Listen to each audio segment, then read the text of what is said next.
Hello, I'm Mariama Kamanda from Barilla Group, the Associate Director of Data and Analytics. Hi, I'm Jenny Holleran with Kroger Precision Marketing, Vice President over Media, Insights, and Incentives. And you're listening to the CPG Guys podcast.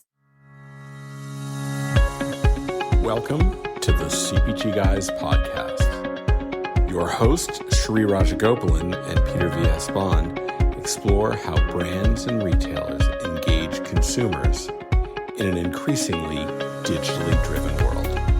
And now, here are the CPG Guys.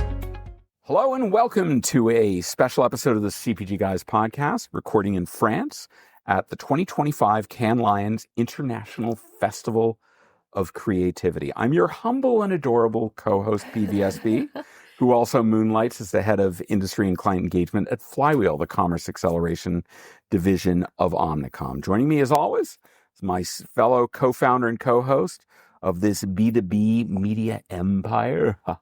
Sorry, I like when Nefarious laugh. He is the Chief Revenue Officer at Think Blue Consulting. He is the patriarch of the Raj family media empire in its own right.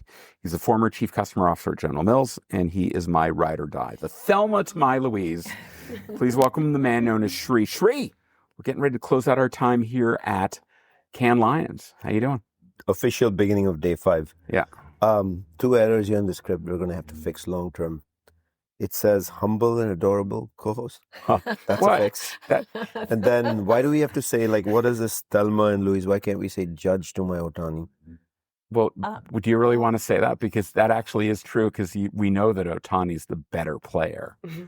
And he's with the World Series champion Judge LA has Dodgers. 7 records this year. 7. Otani is 1. Does he have a ring? 1. Does he have a CPG Guys ring? For you're looking, you can see the. Does he have a World Yankees Series have ring? 27. The Dodgers have 8. Oh, I'm sorry. You thought I just wanted to make Oh, sorry, sure this that is we were about all soccer. here for the same podcast. You actually thought we were talking Let's about get this CPG. Right. No, we're a baseball podcast disguised. Okay. Yeah, okay. We went into the wrong department. Didn't know that. We are over our bad selves. Shri, how are you doing? Now we'll behave. Okay, we'll be good. Doing awesome. Day 5 kicks off. 5 more recordings to go.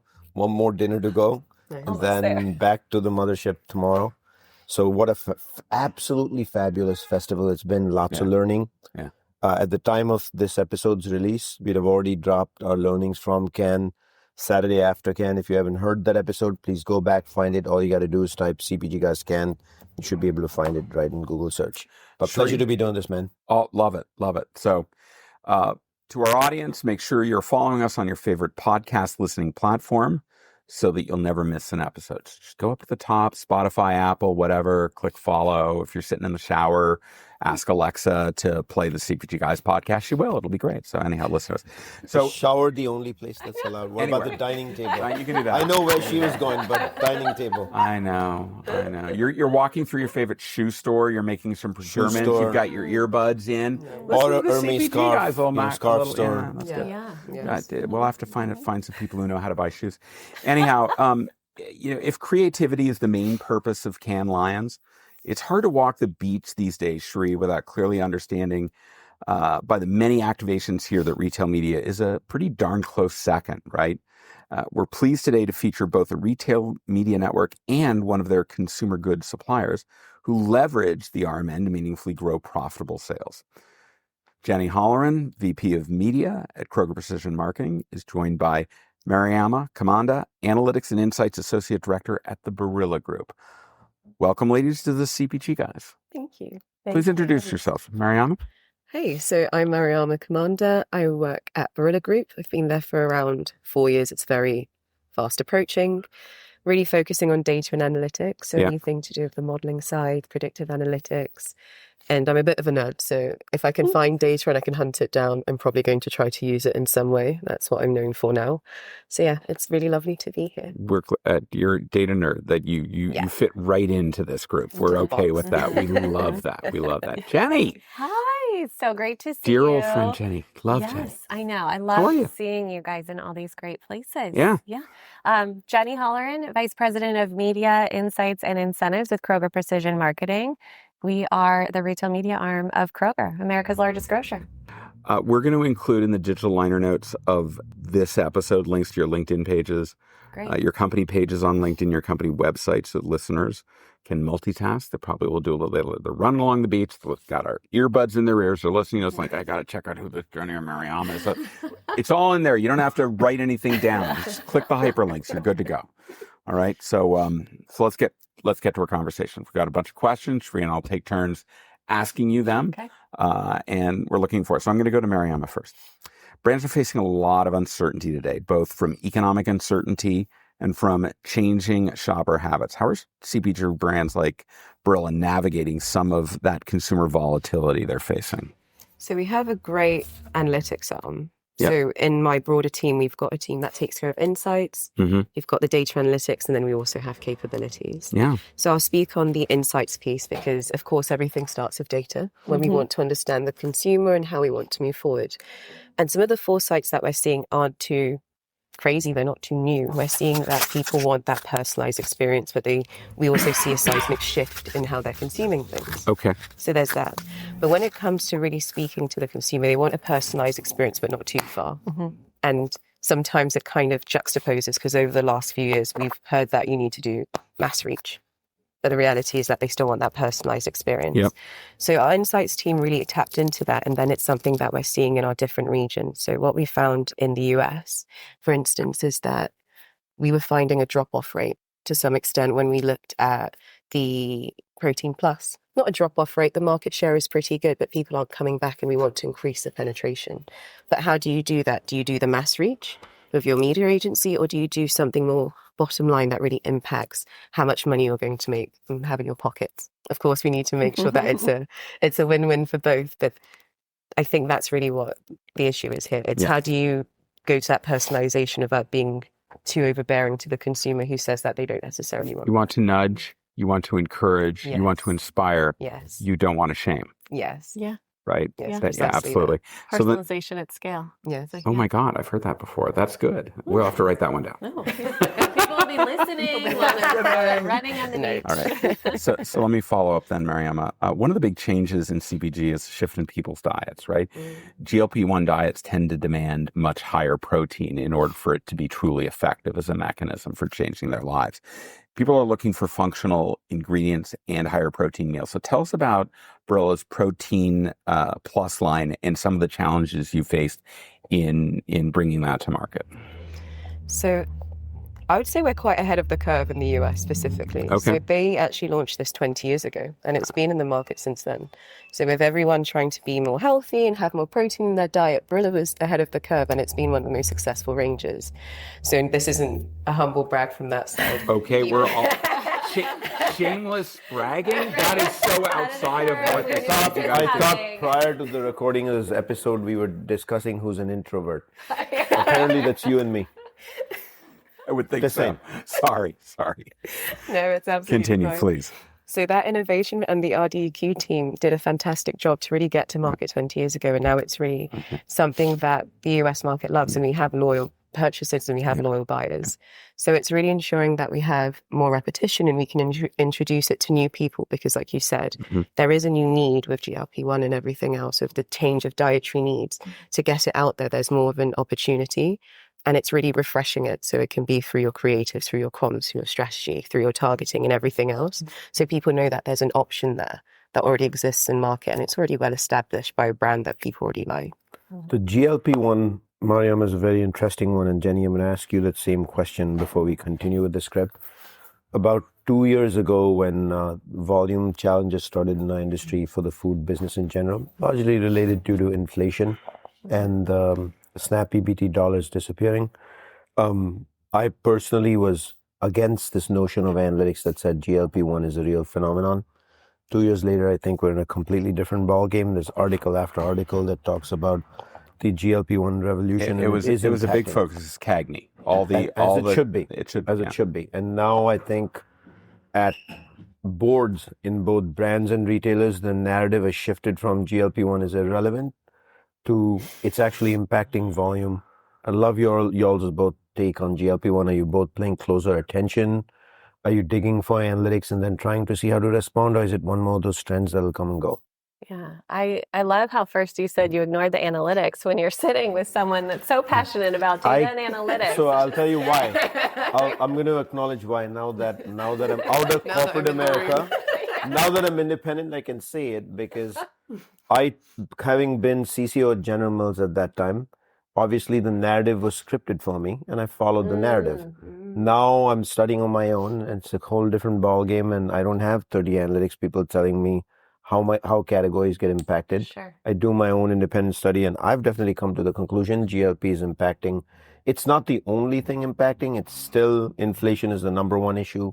Tariffs is something none of us could have predicted, but GLP is definitely in the mix. Yeah. So to go to the question, I think GLP-1, yes, we're looking, we're understanding it, but for us in particular, it's less about that being the catalyst behind it and more what are those trends that we see over time. So with all the data, you're able to see how purchase behavior shift over time.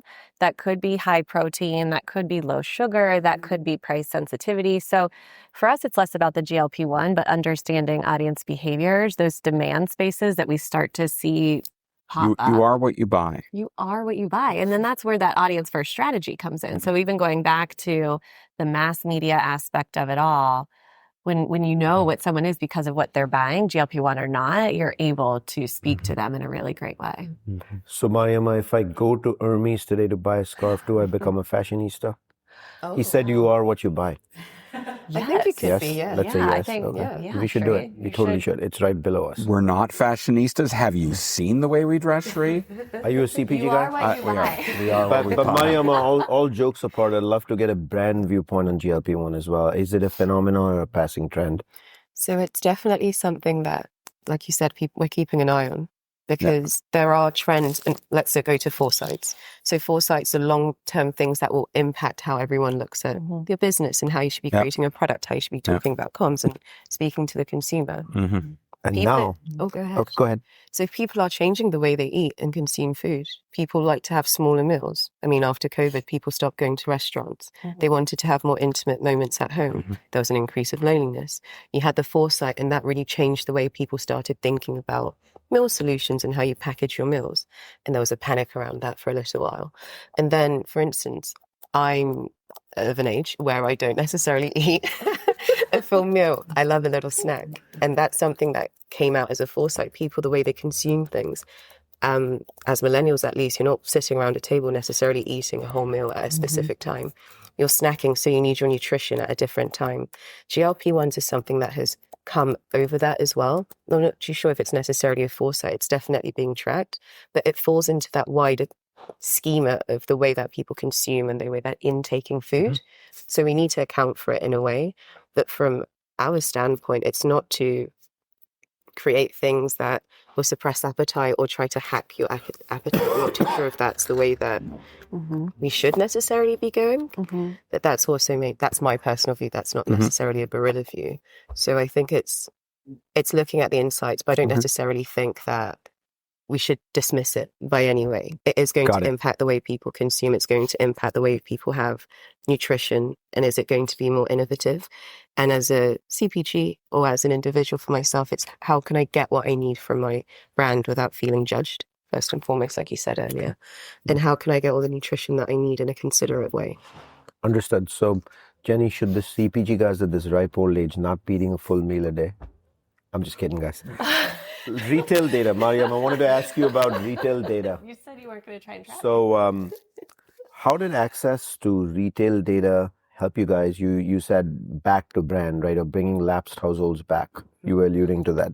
So how's retail data helping you with bringing back lapsed households? So I have kind of an interesting background. So I worked at dunnhumby, which was a system. Wait a minute. Remember that Sesame Street? You may not, but Sesame Street. One of these things is not like the other. You're looking at me. You No, they're. We've got that DNA. Yes. It's the guy at the end. Yes. He's the odd man out, right? But anyhow, go ahead. I've got an IRI background, so You're okay. You're okay. Amazing. Yes, but go ahead by all means. So if for those who don't know dunnhumby, they look into retail data, and they used to be the sister company of 84.51, and after some years they split ways. So I have a deep love and a deep affinity when it comes to retail data and what you can do with customer analytics. It's so powerful. And that was just from a very biased perspective, I guess. Yes. So what we see when we look at the retail data is really understanding the consumer and understanding the shopper. What are they buying? When are they buying it? Really obsessing over that. And then not only the shopper, but also understanding the category, and then finally understanding the store makeup. Because there are multiple different facets you can look at to target people. You don't necessarily need to do, the one-to-one personalized shop targeting. There are instances whereby you might want to target an area, because you can go by the affluence, you can do the demographics of the store, you can do some indexing. I'm going to nerd out for a second. And once you understand that, you can be more precise as a CPG, essentially. So that's how we're leveraging that retail data to really understand the shopper. And in the case of the activation we did with Protein Plus, it was actually penetration. We wanted net new shoppers, because that's something that is really valuable to us, but it's also valuable to the retailer. If you can prove that you're bringing new people to the category or innovating in the category and growing the category, but that's absolutely invaluable. So if we can get net new, that was what the challenge was in this instance. Because that's and a follow-up to that is you thought about targeting the audience, right? You can use the rich data that 84.51 provides to identify, okay, they've never bought my brand before, but you can add other qualifiers, right? You can say, but I want to make sure that they buy pasta, or that it seems based upon their diet that protein is important to them, right? You can add all of those layers in, and because of the scale that Kroger Precision Marketing brings, you can still find a meaningful audience to reach. Yes, it's precisely that. But I have a follow-up question to that. One of the hottest metrics in the industry right now is new to brand, especially with lapsed households and the difficulty. Really, upper funnel is going to bring back lapsed households. New to brand, though, and you just kind of started getting into it. Are you finding that retail data is actually helping play a greater role in bringing new to brand? So in the test that we did, I think it did. The data was very good, but also we had a fantastic person on my team. His name's Enrico, so shout out to Enrico. Enrico, God bless you, man.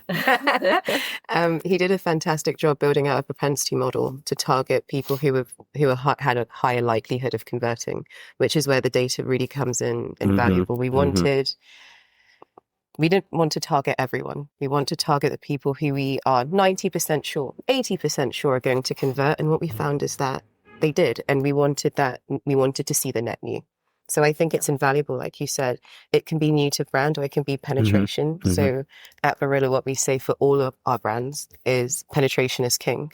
If you can get new people, that's how you improve your margins. That's how you increase your profitability. That's how you increase the value to your customer as well. It becomes a win-win-win. The CPG wins, the customer wins, and then of course your consumer wins as well. Peter, I want to go back to what you just mentioned though. So we do have fabulous data at Kroger Precision Marketing, but we also have a solution that was used here, which is our collaborative cloud. And that allows us to have the Barilla data, have the Kroger data, commingle those, and have the data and analytics in a privacy safe way. In a very private, yes, it's absolutely privacy safe. But then that unleashes the data and analytics team on the CPG side to build those propensity models. So the behavioral signals mixed with what they have. Gives you the audience. Is this what the tech people tell me they use the cleaning stuff, clean rooms? Cleaning stuff. No, isn't that where you? That's where you keep the Windex and stuff, right? No, not that room. Tissues as well. Okay, good. Yeah. Good. Okay. So it's slightly different to a clean room, because clean room is where you can bring your data from two separate places together in kind of a guarded place. So if we had our first party data, so data that Barilla's collected. Goodness me. Collected. There we go. There we go. Gotcha. It's hot. I'm here for you. I got you. I got your back. Sales guy, it all works. Connected. They all work. So all the data we've collected on our side, we then connect it to the data that Kroger would have, and then that would be the clean room, and it becomes quite powerful in that way. What we have here with the collaborative cloud is we as data scientists can go into the platform and it's completely Kroger's data, but 84.51 is the special partner. I'm explaining your solution. I love it. No, you're doing wonderful. She called keep herself a talking. data scientist. My cool points are out the window. Called I'm herself- still intrigued who the introvert in the room That's is. why I said she called I herself an know, introvert, I but know. please, I'm an please, introvert. go. I didn't say who. I'm going to just record that. We're going to take this recording to meetings. Yes. I like it. I like that. But then we work on top of the data and we have everything we need. So Brilliant. the way I can describe the data is Mariama went shopping in Kroger at this time, bought these products. She's this age. She has a dog. She doesn't have kids yet. And all of this extra information, then we can make yet. Yeah. And then we can summarize all of this information and create the signals, like you've said, Right. to say, does anyone look like Mariama that buys Barilla? Let's target them because we believe that based on all these attributes, they will exhibit the similar behavior and we can convert them. I have 5 kids. Yes. 3 are not humans, though. Do they count? The cats. Okay. By the way, his 3 cats have more Instagram followers Than than the we CPG do. guys. Seriously, it's that bad. They gotta count. Yeah. No? They'll count. Okay. Yeah. Just The thing checking. I love Just though humor, about just what humor. Mariama said is, if you think about that data, so we have this powerful data, right? Your Dunnhumby background, the IRI background that you have, we have all this incredible data backgrounds. And then we also had the opportunity to run the media audiences on that, but now you can do that in a really customized way, having that data science talent, build it out and connect those insights all the way through completely to activation, where before it wasn't quite as seamless. And Jenny, that is the very next question, which is Great. how I want to ask the same thing that I asked her, which is how is access to retail data changing the way that brands think about media planning, Well, including retail media? Yeah, so even just being here at Cannes and Peter talking about the creativity, I think a lot of people, especially with retail media, initially go to just the conversion factor of it because it's how it started. You think of search-based. Lower funnel, absolutely. But when you then have all of the retail data, it actually helps build brands and drive that creativity because of those purchase signals. You're bringing in the people new to brand. You understand those different segments and how to speak to them. And then that comes together in a very creative way to build those brands. And then obviously at the retailer for the purchase as well. Brilliant. Let me remind our audience today we have the distinct pleasure of speaking with Mariama Kamanda from Barilla Group and Jenny Holleran from Kroger Precision Marketing. Jenny, back to you. Can you explain more about what goes into crafting those audiences inside the collective cloud? Like, lift up the hood. Tell us about the Hemi inside. What's going on there? Yeah, so I think this is where it gets really unique. So not all retail media networks are created equal as well. Yes, so, right? There's true that. Are we still at around 200 globally? Is that Globally, but like domestically, 175 plus easily. it's a lot. Right? It's like So over 100 domestically. that's a conversation we have a lot on our side too, is brands are overwhelmed by the decisions they have to make. So we've been very proud at Kroger Precision Marketing of not just the capabilities, but the tech and the talent behind the retail media network that's driving that. You guys are the OGs. Like, people don't understand. People talk about there was like maybe 2012 was when retail media. I'm like, let me tell you, it's a long, long way before that, and Kroger was right at the forefront. Yeah, which is so exciting. I've been with the company for 9 years, and media, that's a really long time. I thought I'd be a quick couple-year stint, but it's so incredible what we continue to drive in the industry. So back to a little peek under the hood, we have this incredible capability through the retail media network we're really proud of. But then what we've been able to do is unleash that further along with our CPG partners to say, hey, you also have really great talent. Yeah. You also have an incredible data science and analytics arm that you want to utilize with this data to drive those key KPIs that you have, penetration, new to brand. And that's the exciting part here is we're able to allow the CPGs to utilize their talent with the capabilities. But then, Jenny, how do you decide what brand? Is it for every brand, or how do you decide who's actually mature enough? The 4 of us may have an analytics background and therefore this is just flowing for us, but that's not true at every brand. So how do you actually determine who should really get access, who can take advantage of what you put in front of them? I'm so glad you asked that because Barilla is a fantastic partner and have brilliant teams. They are not introverts. They are not introverts, No. no matter what they say. Yes. Dude, geek is chic, let me tell you. Geek is chic. We're all about data science There's a here. bumper sticker. I like it. If you have Or your next The t-shirt. new Hermes. Another Geek is listen. chic. No, there's something that Mariama said that will appear. We like to take quotes and put them on T-shirts and Love. credit people. Mm-hmm. It's happening. It's It's going going to be a surprise, though. It will be. It will go Yeah, socially you will. viral. Just get ready. It's happening. It's happening. A past leader at Kroger's said something and it went viral. Yes. Oh. We have need to do t-shirts. that. Yes. Yes. Okay. Something about retail media being media. Something like that. Yeah. Ooh. All right. Anyway, how do you decide collaborative who- cloud? So it isn't for everyone. The business really has to be mature, and that can mean many things. But really, what it comes down to is that having that data science capability. So it's not just about how they're engaging with retail media networks. It's not just about their marketing team. It's how is that data science team actually connected to the brand teams. That's where the magic happens, where we've had a lot of more of the omni-channel teams express interest. They'll get into something, but then if they don't have those teams ready to get in there or that talent able to get in and build all of those algorithms to be able to use the data, then it doesn't really go anywhere. Sure. So it's Yep. starting at the core with the data team and those brand teams, and then they start building that, and that's where the magic happens. Understood. So, Mariama, we understand that as we were talking about lapsed shoppers, right? That your campaign to bring people back to the Protein Plus product line included multiple digital tactics: on-site media, digital coupon, social media, off-site display. What did you learn about the effectiveness of using purchase-based audiences across all those different channels? That's a great question. So what we learned, let me take it back. So we had so it was penetration and getting the lapsed customers back. Right. And creating the audiences. What we wanted to do is play. We wanted to test and learn. So that's why we really created those audiences. We sat down with the brand team. So going back to what you said, you need to have a great sensitivity to what the business needs and how you need to grow. So we said, why don't we play a bit with this? You guys want to get people to come to the brand. Why don't we try these different tactics and try different creatives and try different messaging and see how that lands? So what we learn is, of course, if you give someone a coupon, it's very good. They're most likely going to convert. But then if you also have multiple tactics, that's going to be more powerful. If you target them in two different ways, that's going to be the best way to get them to convert. So as it's well. looking across all of them, figuring out what are the components, in what order, in what volume, Yeah.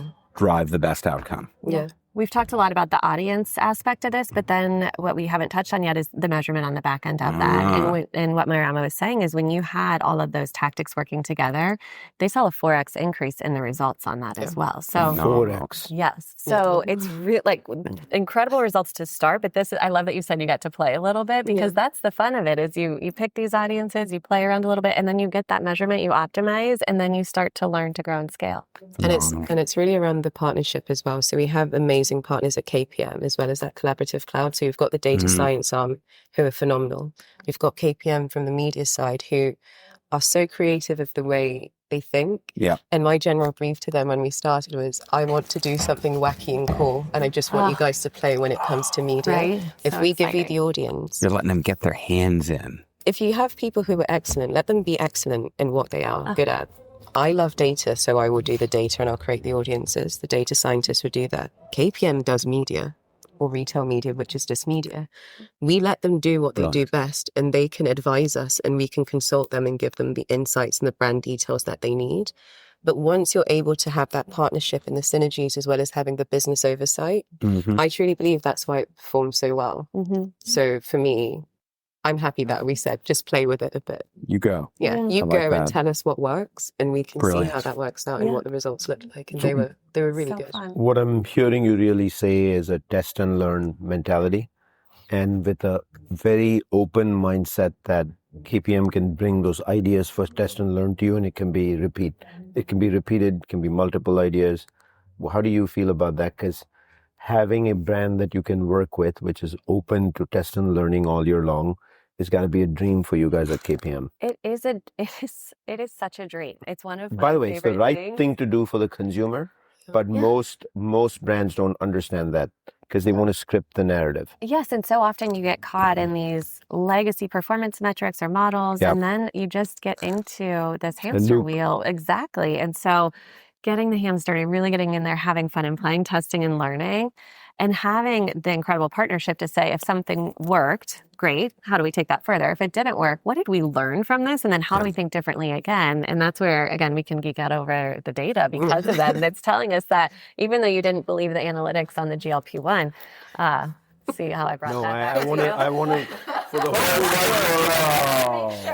wide world and audience, I want to correct. It's not that I didn't Jenny's believe tying the up data. all the loose ends. Pressure is being As a applied. sales leader, I was told not to believe the data.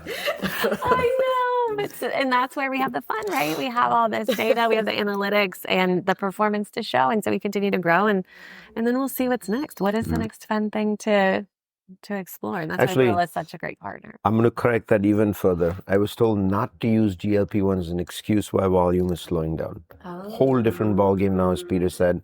As we talked at CAGNY to CEO after CEO, everybody basically said GLP-1 is the number one reason. Oh my gosh, yeah. I don't buy that it's the number one reason, but it's definitely a major But there were factor. some at CAGNY that stood up in front of the group and said it's a major trend and our innovation is squarely focused around addressing it. I think the people like you that understand where the consumer trend is leading, and you're tailoring your messaging and you're highlighting the product base that you have to address those consumer trends and leveraging the data coming from collaborative crowd and building those audiences is the right way to grow your business. Yeah. You know, we remember the subtle flex earlier where Barilla was way ahead and they've had this around for 20 years. Yeah.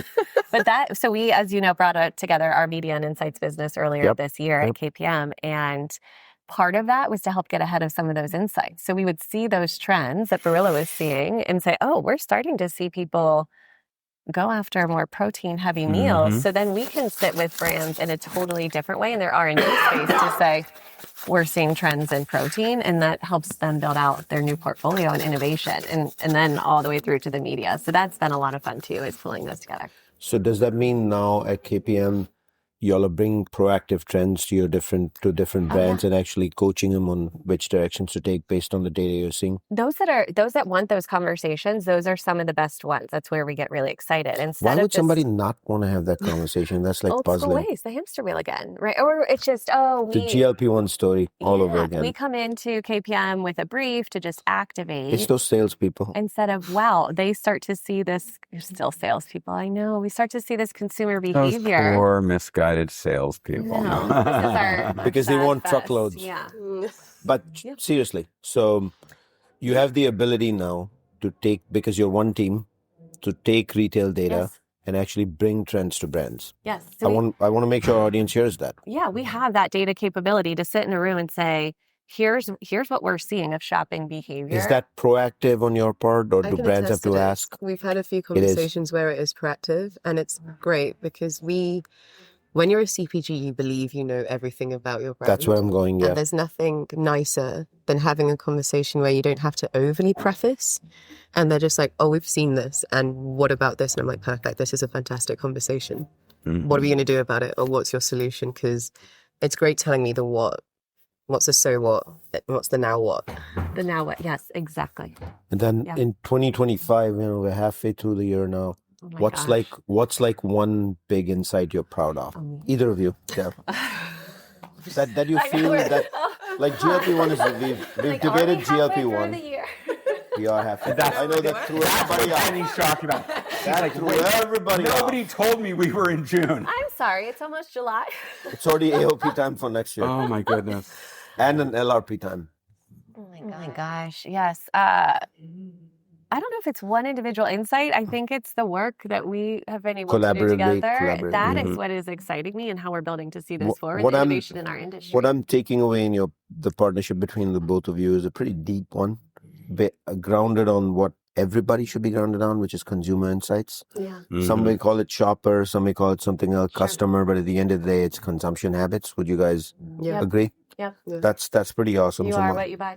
You are what you buy. Fashionistas, if you head to Hermes. Yeah. Guess who's going to Hermes today? Yeah. We are one person in this room. There we go. Can't help it. Can't help it. Mariama, so what are the internal conversations at Barilla that's sparked by the testing and work. We've talked about it quite at length over here that you've done at Kroger. And then any internal alignment that you need to do within your other brand, within the other cross-functional teams to make sure that the insights you guys collaborate on, they can action against? Okay. So we have a very interesting structure. So I sit within the global team and working with Kroger there in the US. So what we have to do is have a very deep understanding of the strategy from a global perspective, of course, and then what they're trying to do in the local regions and then for that specific brand. So what I really push my team to do and the consultants that we work with as well is to say, guys, we need to really understand this. So I want you guys to learn what the pain points are. Because when we go into the room and speak to that team, we're not going outside in as global and local. We are a part of their team. We should speak the language. We should be able to have a sensitivity to the market share, the penetration issues. We should understand their brand because at the core, we're one company. So that's the first thing that we do. We make sure that we're ready to have the conversation because being data people going into a room, you know how it is. Sometimes it feels like you're ticking the homework or you're coming to tell them something they may already know, or you don't necessarily have that creative or the brand interest in it. So I make sure that the team, when they go in, they're as obsessed as they are. So that's the first That's actually a wonderful philosophy because PepsiCo, Johnson & Johnson, Revlon, General Mills, what I found is global insights actually brought us great insights. Denying that is stupidity. Often at time, they wouldn't necessarily focus on understanding the local market as is. It would be more the brand narrative and insights to support the brand narrative like a playbook, supporting the playbook. It's fabulous that you're actually emphasizing, talk about the local market to the local audience and don't focus on bigger picture narratives. That is the best case outcome. But I'm also sad in some ways that in our industry, we still haven't evolved where US teams don't automatically, if you're a global insights leader, you are a global insights leader. You have to be able to trust your global insights leader. That's why they're in that position. End of story. You don't have to be this crazy, conceited person that thinks you know it all. And I think that's precisely it. The team knows their market. They understand their market shares better than I ever will. But my job is to have a sensitivity to it and not also be proud to ask questions. Now, we have the insight arm of the team that also sits there. So that's the first cross collaboration that we do. Then we've got someone in the shopper marketing team that we will liaise with to say, well, this is the idea that you have. We've already done all of our homework. So let's say that we're about to launch a new product. Okay, we're going to launch this new product. How do you want to go about targeting it? What was your thought? What's the wider context that we haven't even considered that we need to keep in mind? So we'll speak to the shopper team that speaks to KPM and to the retailer, and then we'll bring in the brand team because the brand, they're the stewards of it. They want to make sure the assets... You have to execute. They have to execute. So we make sure that everyone is in the room and everyone has a general consensus. The first thing they do is give us the brief. We send a response to brief. No work is done until the response to brief is signed off. And we usually give them, in the response to brief, what is your success metric? So we have the measurement framework internally. And then we have the actions we're going to be taking. Are we going to build out a propensity model to build out these audiences to target? And when we target them, what are we actually building them for? It has to be purpose-driven. So in the instance of Protein Plus, we were reaching out to different digital audiences because we saw that they were more digitally led, the people that like Protein Plus. If we're doing something like a more premium product and we already have a portfolio that's quite premium when it comes to Barilla brand. So for instance, we've got the bronzer range and we've got the blue box range. One is a higher price point, the other one is quite low, but overall they're both quite high. So we need to consider for things like cannibalization. So how can we be creative in creating audiences that are going to benefit the people we want to target ultimately? But what are we going to learn as a business? If we have a hypothesis that cannibalization is going to be so bad, let's create a specific audience that purposely does that. And let's say how big of an impact that's going to be in the long term. And then let's track that over time. So like I said, it becomes that win-win-win again. The consumer wins, the data team wins, the business wins, but also the customer wins, because we're going to be able to share that learning to say that in this category, you might be overly saturated. There might be an issue in the future if anyone else wants to play in that space. But the cross-collaboration that you said, for instance, is something that I'm very big on. I think without the team speaking to each other, aligning, signing off, and holding everyone accountable with one true brief that you say, no, you said this, and we did it. I think that's the most important thing to do. And then you also have the partners that, is great as well. So let's close this out. Let's bring us all back to this event we're at, Cannes Lions, right? I'll start with Mariama and then Jenny. What's been the most surprising or big or small, intriguing topic, insight, learning that you got? What are you going to take back and say, first thing, here's what I got out of this? For example, Jenny, I learned that Hermes sells scarves. That was okay, Sri. Thank God. Thank goodness, Sri. I was worried. Yeah, that's going to be in your recap. Yes. It's like on the rail. Yeah. Let's get to the real. Go ahead. Might have to take that. Okay. I'm sorry. That's all right, Jenny. Anything that's kind of like your hot take of what you're going to bring back from Cannes? Yeah, I think so. Last year was our first year here, which was a big move, I think, for retail media, where we started to see it bubble up a little bit more at Cannes. This year, it's a lot bigger. We see a lot more retail media networks here, yes, which is fantastic. A lot of the conversations that I've been having with the different brands and the different agencies has been around how do we get out of almost what we're talking about today, out of that tactical planning and think of the overarching strategy, pulling together those collaborative teams to align. I love how you have the alignment on the one brief and what those success metrics are together instead of just running one thing. So there's a lot of that overarching getting back to storytelling. Okay. So I'll flip the question to you in a different way. Not so much in 24 hours what you've seen as themes, but in the first place, what made you get on an aircraft, assuming you didn't swim across the channel or the pond? What made you get on an aircraft and want to come to France all the way to be at this festival? So it was really to talk about this partnership. Okay. I believe that the partnership that we've built with KPM and Precision Marketing and Collaborative Cloud is something so unique. Having a partner that you can just trust to say, do something a bit wild, and they do something wild within realms, and it's going to be successful. And then being able to challenge back. So for me, it was really to showcase this partnership, which I think is so valuable. That is something that more CPG should be pushed towards. Thank you. That is awesome. To our audience, we hope you enjoy the content we're bringing you through this podcast. The best way for you to tell us what you think is to leave a rating and a review in Apple Podcast or Spotify. Shri, what's your favorite number? I close my eyes, I see 5. I see 5 too. 5. I don't know why. Give us any rating you want, but we like 5. I know. We're subtle, aren't we? We're subtle. And if you think you have something to contribute I'll to take this, 5 stars as well. 5 stars too. Okay, good. If you think you have something to contribute to our ongoing conversation, email us at contact@cpgguys.com and maybe you can be a guest on our podcast one day. Jenny, Mariama, thank you for joining us on the CPG Guys to share your collaborative story today. Thank you. Thanks for having us. Thank you so much. Thank you. Shri, as always, thanks. We're closing the book on Cannes in a couple of hours, heading the big silver bird back to the U.S. I don't think you looked at your clock. It's 24 hours. I know. Still a little bit to go. Just like we're in June. You saw 24 hours. Oh, God, I know. We're getting close. I do want to thank our friend Brian Spencer for yet again working with us. Oh, yeah, I remember him. To get this podcast done. So we are grateful for Brian's partnership. He's a little off camera, but he has been a great partner with the CPG Guys. So thank you. And to our audience, we appreciate you tuning in, all the likes. 37,000 plus followers on LinkedIn. We are so grateful and humbled by that. And, we'll continue the journey. Give us your feedback. And thank you for joining us. I look forward to talking to you on the next episode of, wait for it, the CPG Guys podcast. Goodbye.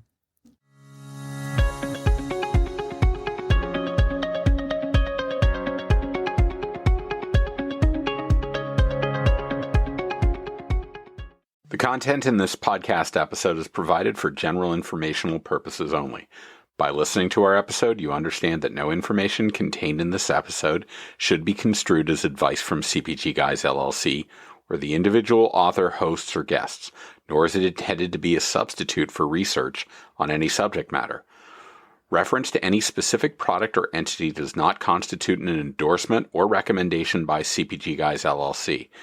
The views expressed by guests are their own, and their appearance on the program does not imply an endorsement of them or any entity they represent. The views expressed by CPG Guys LLC do not represent the views of their employers or the entity they represent. CPG Guys LLC expressly disclaims any and all liability or responsibility for any direct, indirect, incidental, special, consequential, or other damages arising out of any individual's use of, reference to, or inability to use this podcast or the information we present in this podcast.